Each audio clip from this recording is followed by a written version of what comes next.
Okay, we're back with Low Country Spotlight, and we've got Dr. Erica Strickland Parker here from Behavioral Associates in West Ashley. Now, we did our first segment talking about depression, and again, it's a very serious topic, and so we hope that you tuned in to get some pointers and tips and ideas. If you see somebody that you think may be in a depressed state, you can know how to help them. We're going to change gears here. You know, one of the shows I always watch before I come in to tape is Good Morning America, and Good Morning America had this story on this morning about Terry Crews, you know, the actor, former NFL player, and he talked about his addiction to pornography. So we're going to talk a little bit about addictions in general with Dr. Erica.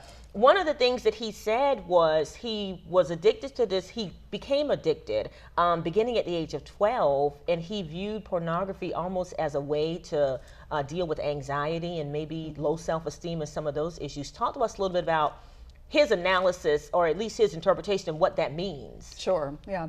And a lot of people do become addicted as a result of what we call self-medicating. Okay. And earlier we were talking about depression, and so oftentimes we see that people who are clinically depressed end up turning to some type of substance as a way to cope with feeling so, you know, sad and low energy and hopeless and helpless. And so there is a connection between depression, anxiety, and oftentimes addiction.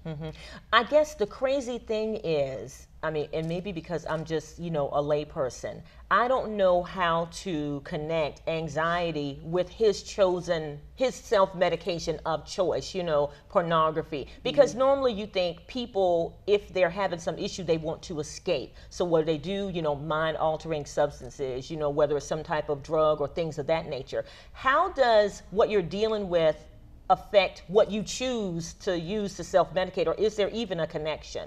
Sure. Essentially, it's not necessarily a conscious thing, but if I'm finding something that helps me cope, okay, and you know, coping with anxiety or coping with depression or coping with loneliness, and there develops a pattern of repeated behavior that when I, in this case, look at pornography, I don't feel as anxious because I'm absorbed in the moment with, you know, the pictures that I'm watching, and I don't have to feel so kind of keyed up and restless. And over a period of time, then he became dependent upon that. And so that's a very common thing. What brings about the addiction, I get, aspect of it? Because, you know, you may have anxious moments or you may have depression, but is it the fact that you found the comfort by doing that thing over and over and over again? Is that what causes the addiction to stick, quote unquote? Well, again, similarly to our discussion about depression, we often see that there is a biological or genetic component to people who have problems with addiction.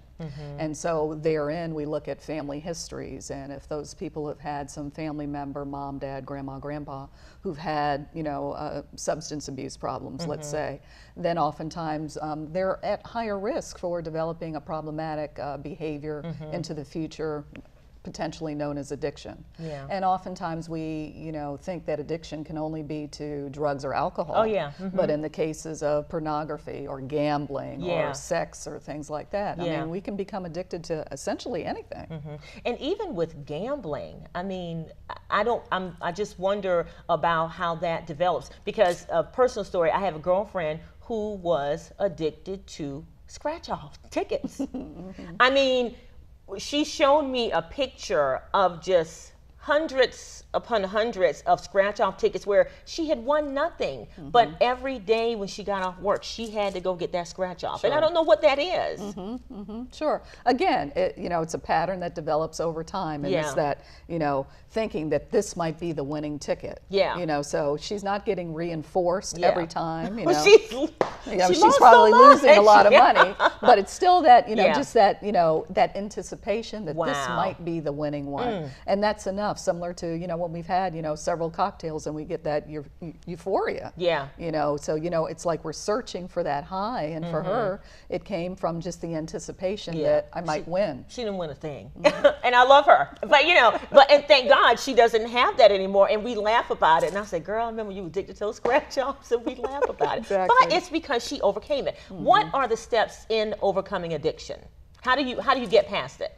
Well, ultimately you have to recognize that something that you're doing is problematic. Yeah. You know, it's impairing your ability to, for some people, to go to work, to, you know, step into their role as a mom or a dad, Yeah. or, you know, whatever other responsibilities that they have. And so a lot of times what we do see is there is an additional problem going on. Okay. And, you know, in the case with, you know, Terry Crews, you know, it was anxiety. For other people, it's depression, things like that. So that can go undiagnosed because it's masked by the addictive behavior. Yeah. And so, you know, when these people actually come and present, you know, for treatment, that is what we do, a comprehensive evaluation to see, you know, what is probably supporting that addictive behavior. Okay. Because we need to make sure that we're treating that at the same time as we're looking at whatever the substance of choice is. What programs work? You said initially that your response is when they come in, if there's address what the underlying issue is,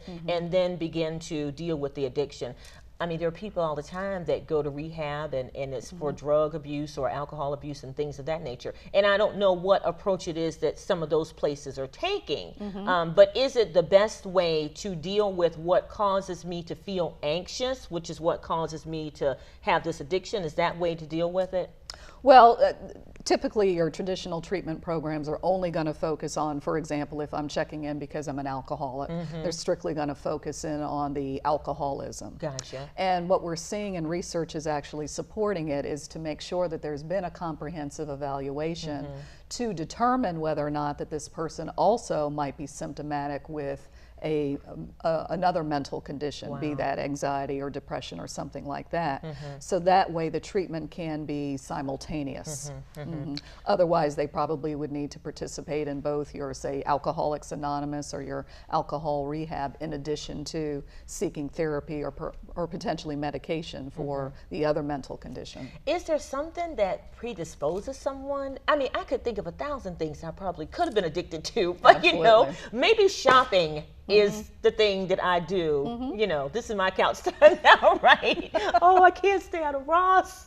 I go to Walmart every day. You know, is there something that predisposes? You talked about genetics, and we talked about that before, even with, you know, depression. But is there something that predisposes someone to get addicted as opposed to someone that can just kind of deal with it and move on?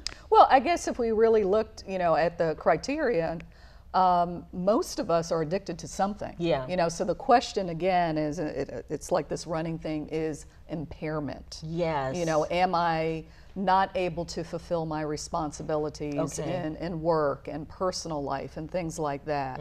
And that's typically when we look at, you know, the behavior, whether that's alcoholism, drug addiction, pornography addiction, you know, how is that interfering with our ability to function? Yeah, and that's a wonderful note to end on. I mean, you said impairment several times, and that is the thing that I am going to take away, that when something causes you not to have the ability to function normally, you got a problem, okay? And that's when they should call Dr. Erica Strickland Parker at Behavior Associates. You know, we have all of her info on our website. Don't go anywhere, we've got more Low Country Spotlight coming up.